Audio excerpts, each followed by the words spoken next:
Thank you, everyone, for joining us today. And hopefully this is a bit of a deep dive, but there's a lot going on in the Bitcoin ecosystem right now, and specifically around institutional adoption.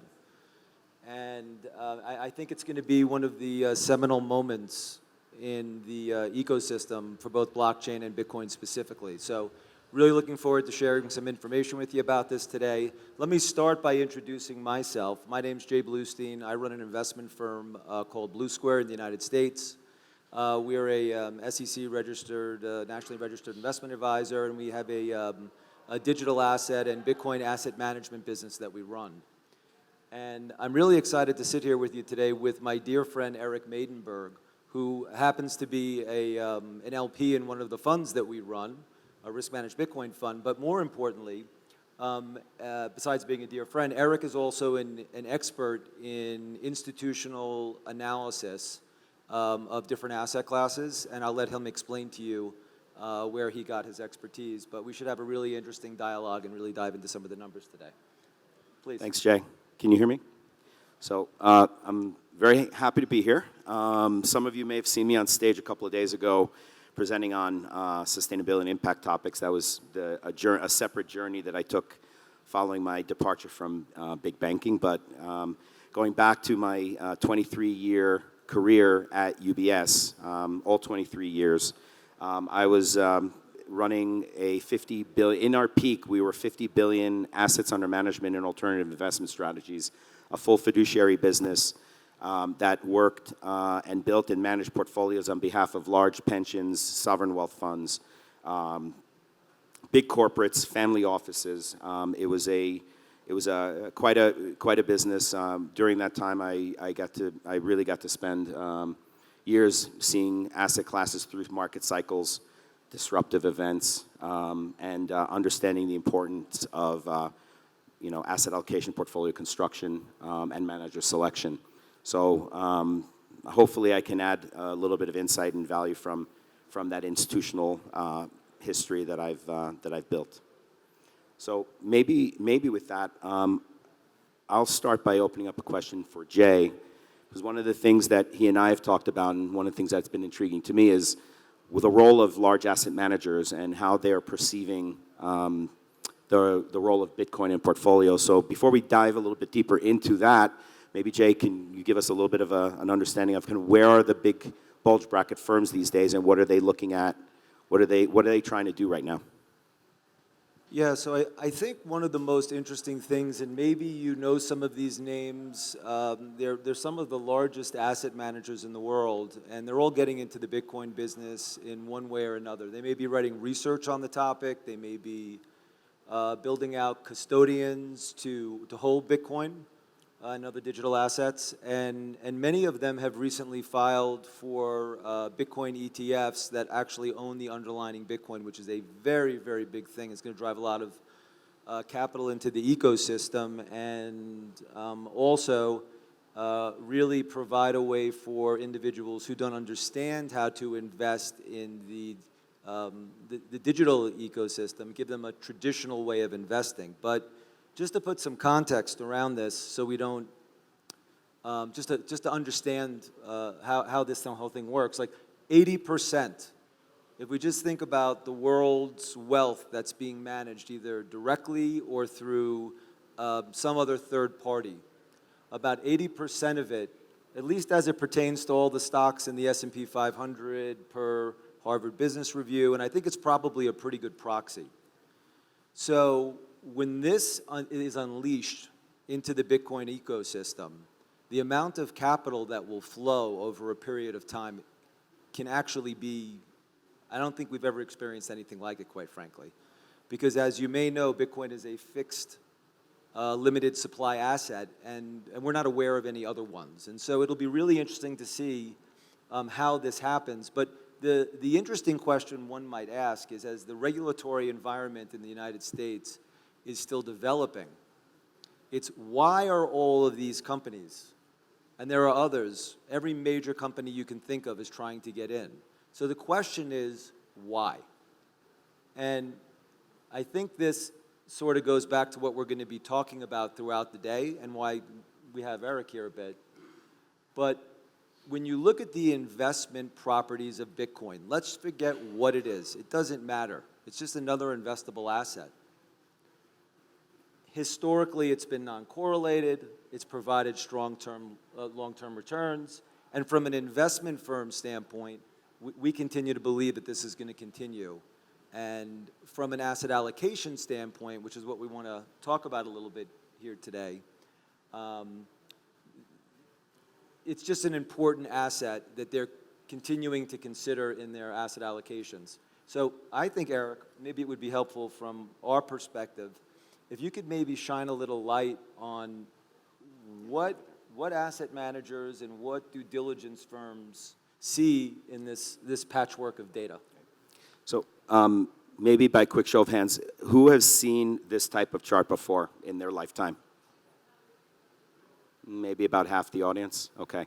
So we used to call this the quilt, right? Patchwork. But what was most important for us when we were explaining hedge fund strategies, for example, hedge funds, and by the way, we'll talk a little bit about the role of Bitcoin in the world of the hedge fund investment management landscape. But we always used to talk about the fact that strategies year on year change in terms of their characteristics. No one has the crystal ball, no one can predict. But what was interesting for us always about this type of chart, for those that haven't seen this before, is that different strategies, different asset classes perform differently in different environments. What that really tells us as investment managers is the role of diversification, right? You could have the best performing, equity manager this year who could be the lowest performing next year. And it may have nothing to do with the quality of the investment manager. It just could be that markets are not performing in line with an expectation. Maybe there was a disruption. Bottom line is diversification matters. And if you're a large asset management company, you're looking to build portfolios, you could be a great equity, large cap equity manager, but for an asset manager, you're fitting into a portfolio somehow, some way, based on certain other parameters. And I think the important thing to note with a chart like this is, well, even looking at the blue, which is Bitcoin, right? It's performed very, very, beyond well over many years. It's also had some challenges in some years, right? So the point is that you can gain some benefit from asset classes, but they don't necessarily always perform in line with expectations. Sometimes they outperform expectations, but diversification matters. So anyway, Jay, is there anything specific you want to touch upon in terms of the return characteristics? Yeah, I'm just going to do one thing and continue, but I feel like Vanna White a little bit from Wheel of Fortune. I don't know if anyone saw that, but I'm just going to go down here for 1 second. When we look at all the different asset classes, and obviously we see there's strong returns, but when we look at the 1 year, the 5 year, and the 10 year, the best performing asset is Bitcoin. So if you're an institutional investment manager and you're trying to keep up right now, you're making an active decision not to invest or to invest. But that can have a big impact on returns. There's other aspects of returns that are important. But before you even go there, I would make one other point, which is you can't ignore the return characteristic. If you're an asset manager and you're saying, you know what, I'm just going to turn a blind eye, you're not necessarily doing your due diligence or performing your fiduciary duty. So when it comes to seeing all these big asset management firms who are spending time on the strategy, it's because no one can ignore it anymore. So it's a bit of a timely phenomenon right now where people are looking to see how to best express this in an institutional way. So go ahead, Jay. Yeah. So what we're looking at here is two other aspects, and I'll actually let Eric continue to talk about this, but as an institutional manager myself, returns aren't enough. So, because you're not going to invest 100% of your money in any one single asset, and so you want to think about how assets are correlated to one another. One goes up, how much is it reflected in the return of another asset, and also how volatile is an asset. And so we saw on the last page that the return characteristic for Bitcoin has been phenomenal. We also see here that the correlation is an extremely important component because it allows you to diversify portfolios properly. So this is what institutions are seeing because more and more assets are correlating to one another and returns are somewhat muted in a sense. And so as they're trying to create diversified portfolios, they want to think about how to include other assets. And however, from a volatility standpoint, which is what everybody talks about with Bitcoin, it is extremely volatile. So it's something to think about in isolation. Is there anything that you would add to that, or? Yeah, I mean, in isolation, if you decide to invest in one specific strategy, it's because you have a specific view or you want to take a certain speculative position. But when it comes to trying to manage long-term, sustainable wealth, if an investment policy of a large pension is, let's say, moderate to conservative capital appreciation in your portfolio, you're going to size a certain asset class a certain way, right? If it's a higher volatility strategy, you might factor that into your asset allocation decision, and it might be just size smaller. Doesn't mean that it's going to be a zero. Volatility also doesn't necessarily mean bad. You like certain strategies operating with higher volatility in certain market environments and maybe less so in others, right? That's the purpose of diversification. Just make a point about volatility. Volatility is ultimately one of the key factors for determining risk in portfolio, right? And most people will say, I would really love to have the highest return with the least amount of risk. Sadly, that's not how things work in the real world, right? Higher risk, higher return expectations. What are the factors that typically make up decisions when it comes to institutional asset management? It's characteristics like how something fits from a correlative perspective. Yes, the more non-correlative a strategy, the more suited it is for a portfolio because you're just looking for ways to create investment streams that are performing well irrespective of what is happening in other markets. So a lower correlation for an asset class is usually seen as a good thing when it comes to your diversification.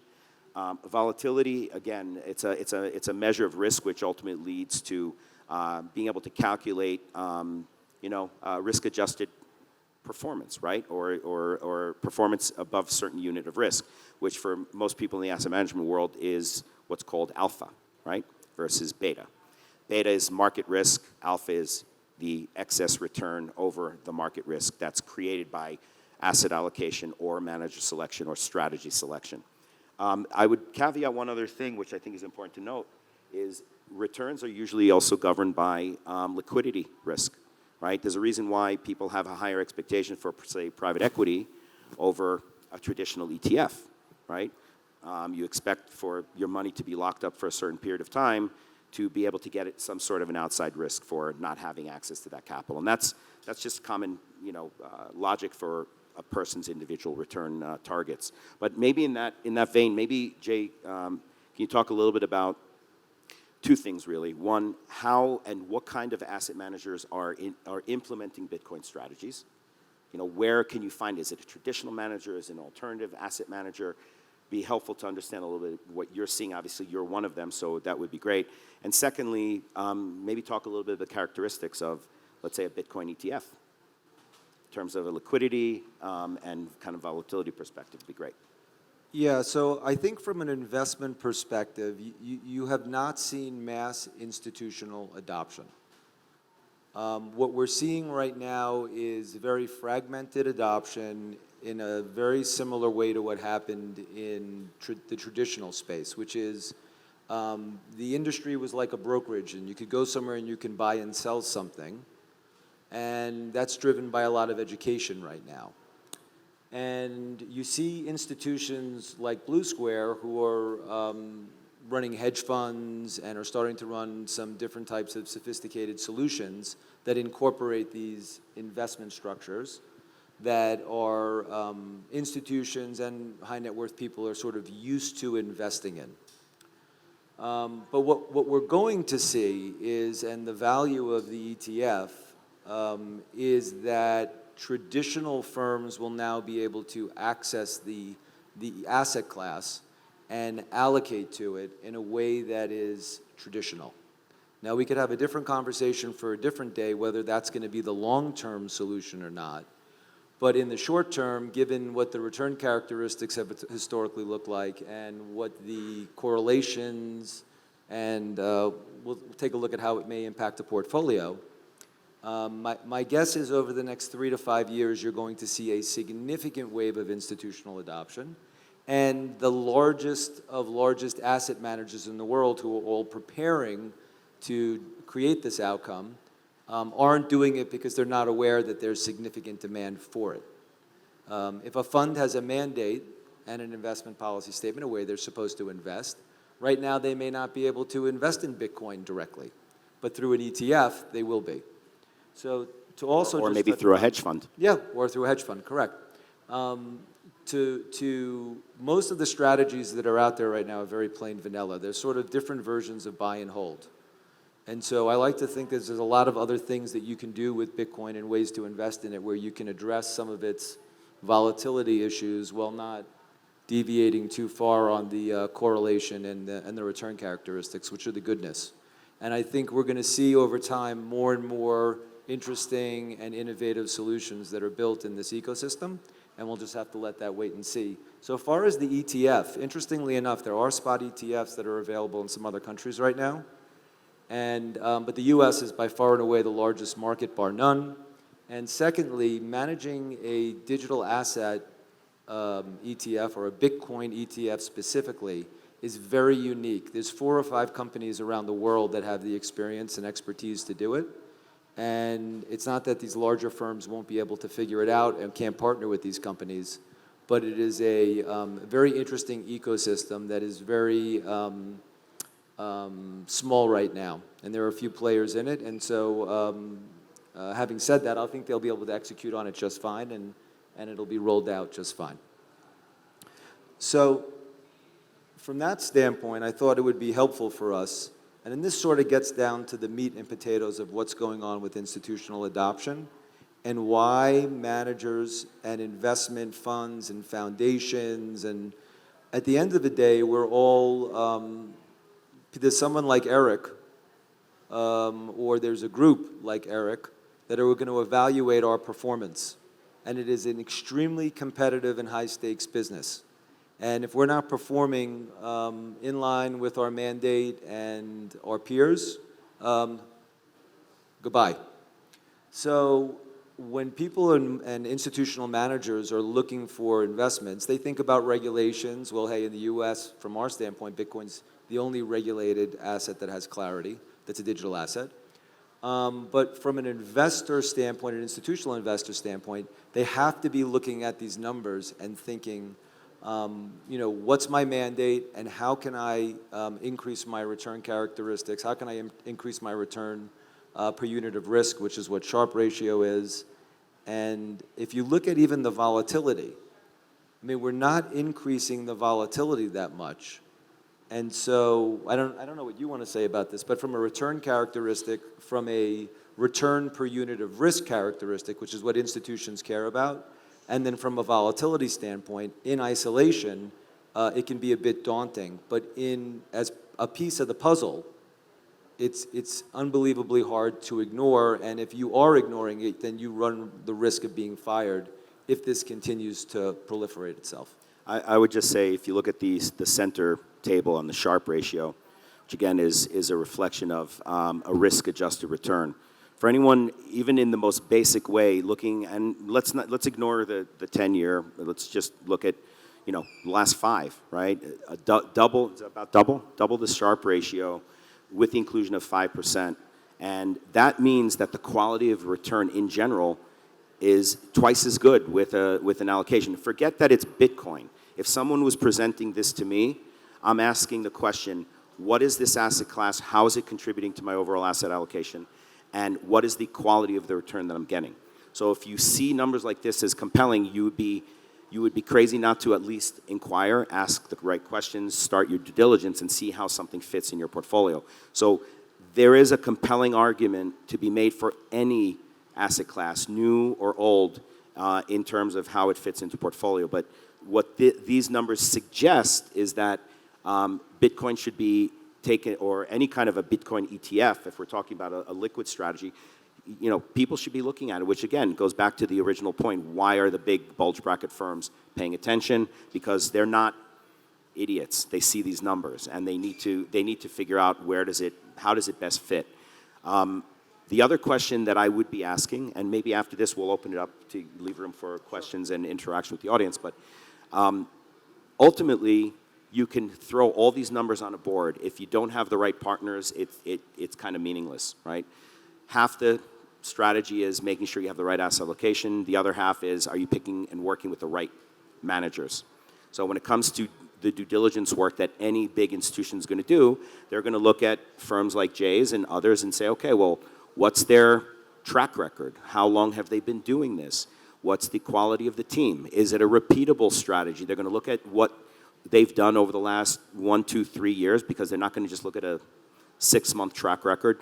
I find it really hard to believe that anyone on the institutional level is going to just give money to a day one manager where they've had no experience running a strategy like this through cycles.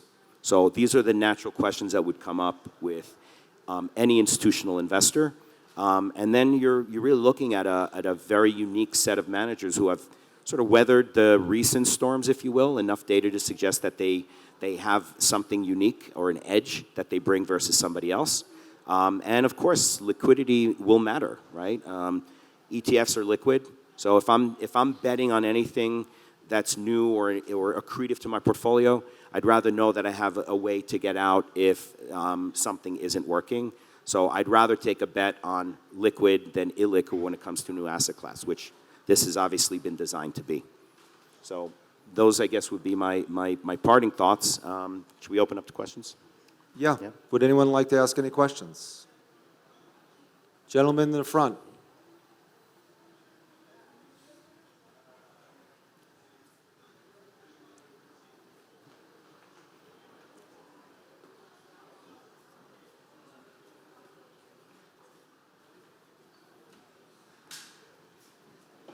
Sharing's caring. Just wanted to ask generally, thanks for that. That was very good. Thank you. Thank you. Sure. I just wanted to ask about your opinion generally of how regulation or threat of future regulation affects the mentality of asset managers, and if it's a factor at all. So in the United States right now, we have a big issue. Globally, there are some issues with the regulatory environment. It's all going to be sorted out. Similar to what happened to the internet in the early days, there were a lot of scamsters, fraudsters, there were a lot of businesses that had no right being in business, and eventually that gets all weaned out. The good thing about Bitcoin from a regulatory standpoint is the regulation, at least in the United States and in other jurisdictions of the world, are very clear. So from that standpoint, we really don't have any issue from a regulatory standpoint when it comes to Bitcoin. As a matter of fact, the lack of clarity in the ecosystem for the rest of the digital ecosystem is actually helpful to Bitcoin. Having said that, one thing I did want to add, because this was really about, how might this benefit you? And again, this is not financial advice. Everybody has their own circumstances. And what I do or think may or may not be appropriate for you. But you would think if there is this mass wave of institutional adoption that it's going to come into a fixed asset, a fixed supply asset, which we've actually, to my knowledge, never had in the institutional investing space. You would think that might be a very smart time to start thinking about how I might want to gain some exposure before that happens. Because in my memory, and I'm only 30 years of experience in the industry, but going back about 50 years, and maybe you are aware of a different time. I'm not aware of any time when retail investors had the opportunity to get the jump and be invested before institutional investors were. Typically, it works the other way around. So something to think about and really take away from all of this information at a very high level is that is an opportunity that each one of us can make for ourselves. I mean, do you have a thought around that? I think you summarized it very well. Let's maybe take another question. Sure. Anyone else have another question?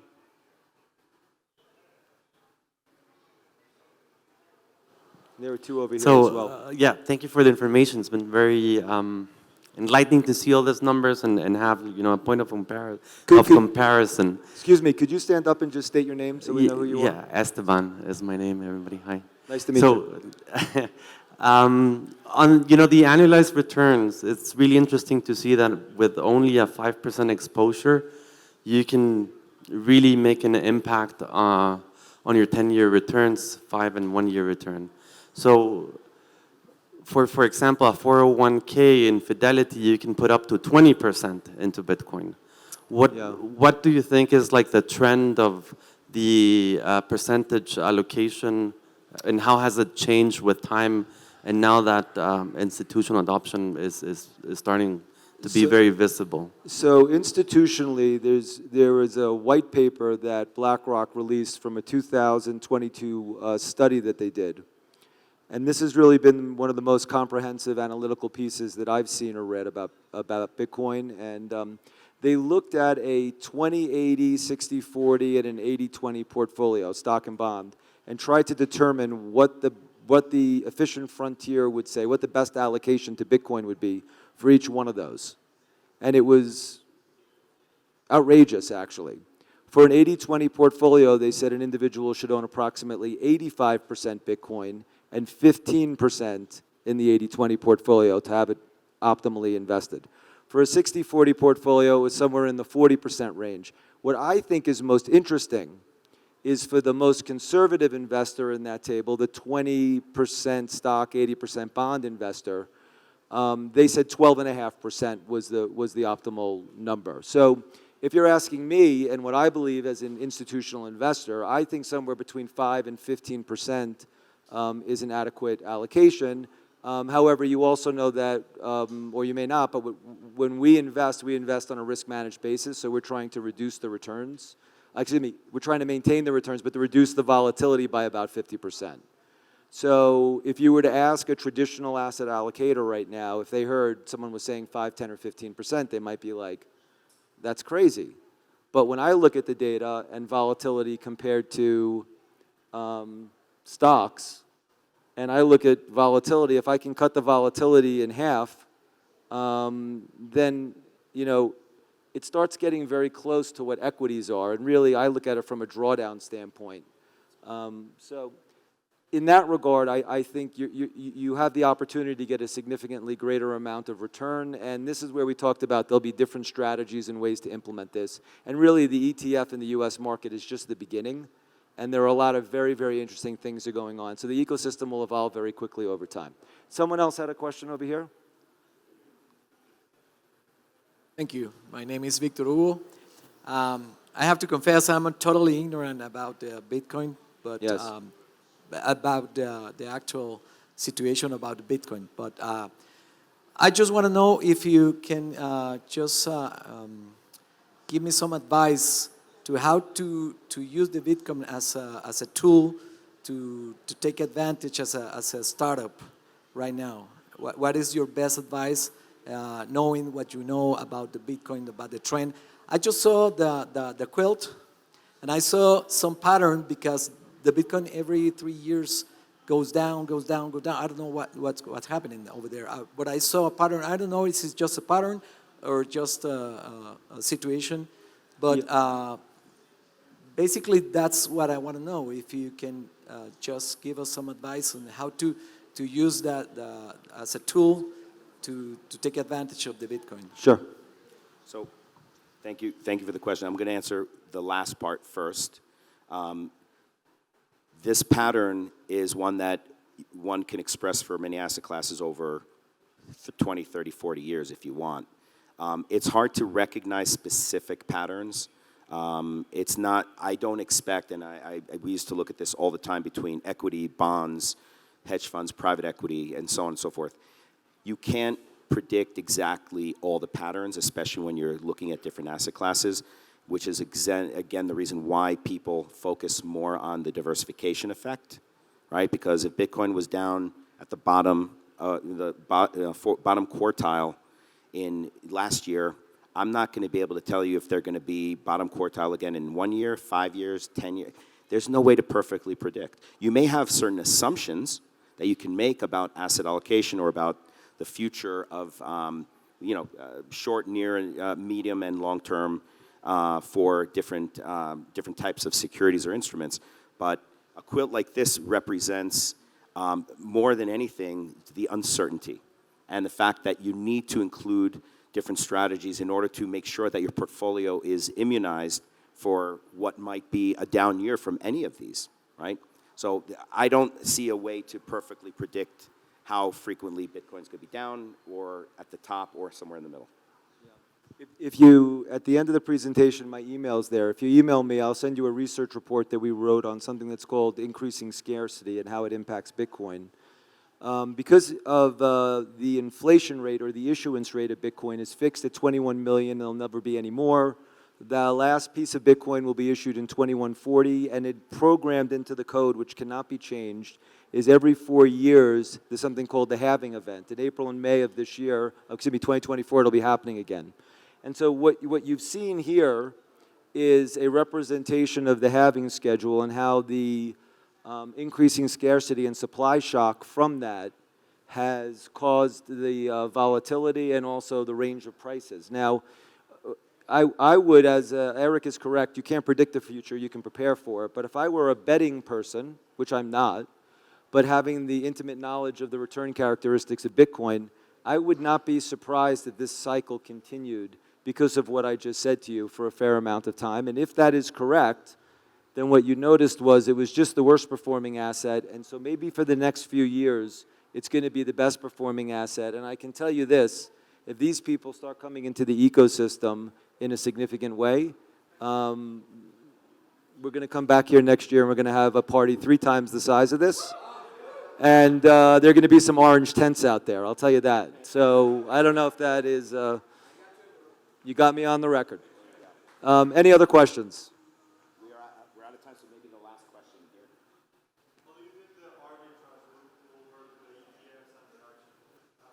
Say to me one more time, please.